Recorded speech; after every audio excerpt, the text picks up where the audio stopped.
আসসালামু আলাইকুম, সবাই কেমন আছেন? আলহামদুলিল্লাহ, আমিও ভালো আছি। এটা হচ্ছে লটকা শুটকি।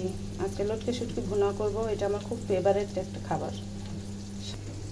সাথে আলু কেটে নিচ্ছি, আলুটাও দিব। এদিক দিয়ে মশলাটা বসিয়ে দিয়েছি, মশলাটা আগে ভেজে নিব। আমার মশলাটা কষানো হয়ে গেছে, এখন আমি কিছুটা আলু দিয়ে দিব। এখন কিছুটা রসুন দিয়ে দেব। শুটকির মধ্যে বেশি করে রসুন দিলে খেতে ভালো লাগে। এখন আমি 5 মিনিট কষিয়ে নিব।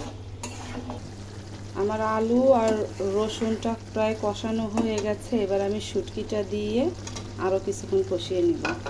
আসলে আলুটা হইতে একটু বেশি দেরি হয়, এজন্য আমি আলুটা আগে একটু কষিয়ে নিয়েছি। এখন শুটকিটা দিয়ে আবার 5 মিনিট কষিয়ে নিব। শুটকিটা কষানো হয়ে গেছে, এখন আমি পরিমাণ মতন পানি দিয়ে দিব। আমার শুটকিটা প্রায় হয়ে গেছে, দেখেন। এখন নামিয়ে নিব। এই তো আমার শুটকির ফাইনাল লুক। যদি আমার ভিডিওটা ভালো লাগলে অবশ্যই আমার সাথে থাকবেন আর আমাকে সাপোর্ট করবেন। আর আমার শুটকি রান্নাটা কেমন হয়েছে অবশ্যই জানাবেন। আল্লাহ হাফেজ।